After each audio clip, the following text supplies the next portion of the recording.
crooning and cooning and auto-tuning the lies. You be telling and peddling to consumers, I'm helping them see through it. Get with this new movement, it's moving through the cold. I'm still standing right here, even on good terms. Yeah, I'm a product of Reaganomics, from the blocks where they rockin' the fast like Jay Electronica drop. What made you get into hip-hop? New York City. You know, the content is part of my family, but hip hop is the city. You know, growing up in the late '70s, early '80s, early '90s.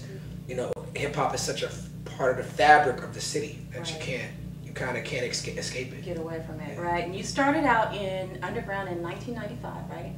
Yeah. But you came from underground, and that's like real hip hop, real music, right? So you had to really get in there and get your grind on. So at what point did you feel? Because that's your foundation. So at what point did you feel like you had to transition your music into like a mainstream?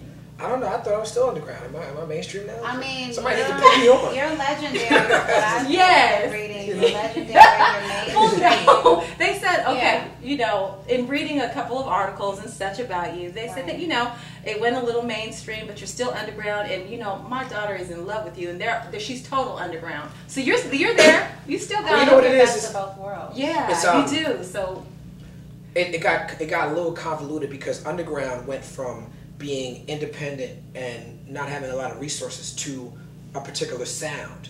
You know, like you think of Redman and Meth. You know, are they underground? Right. But their sound is underground. Yeah, their sound is underground. But they sold millions of records. They had a TV show. They had a movie. So the definition of underground switched up. Yeah. Is it the exposure you have to the business, or is it a particular sound?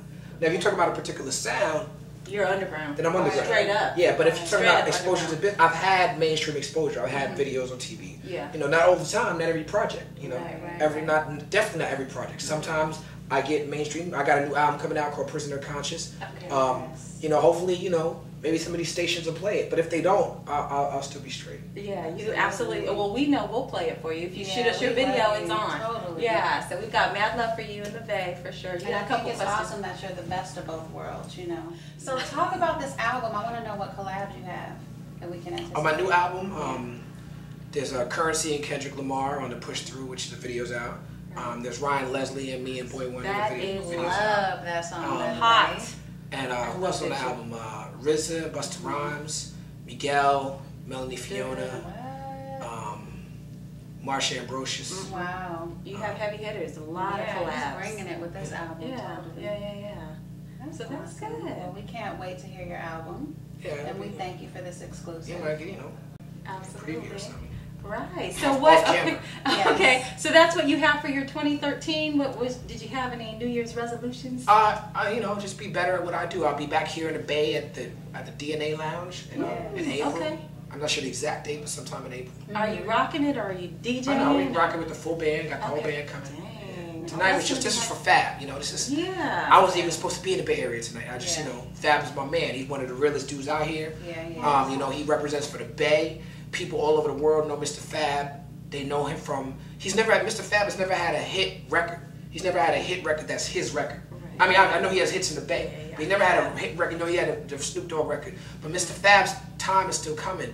But even though he's never had a hit record, people all over the world recognize Mr. Fab talent and recognize that he represents the Bay. Exactly. That is so true. I have another question for you. So what, as you know, musicians and artists that watch this show, what would be your morsel that you would leave for them? Like, you know how it is sometimes. It's hard in this business. What is your thing to say to them to strive, to keep doing it?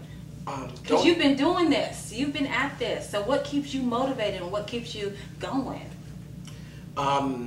You know, pay attention to the trends, but don't follow the trends. You know, you can't close yourself off and not participate in the world of music, and then expect to have an impact. You can't be like, I don't listen to all that stuff. I don't listen to, and then you're in your own world, but then you want to have an impact on everything that you say you don't listen to. Right. So you know, you gotta pay attention to it, but don't get caught up to whereas you just trying to be trendy, because then you corny. Exactly. Well, you've always kept it real. You got some good stuff for sure. Definitely. I have no other questions. I just want to thank you so Oh, much. absolutely. For this interview. We That's like, appreciate can we bring Hyro back in the room? We kicked Hyro Yeah, out. we kicked everybody out. Bring him back in the room. They got scared of the camera, maybe. We didn't kick him out, did we? No, we didn't. Not at all. Well, thank you again. And hey, everyone out there in Total Access, stay tuned. We have a lot more to show you.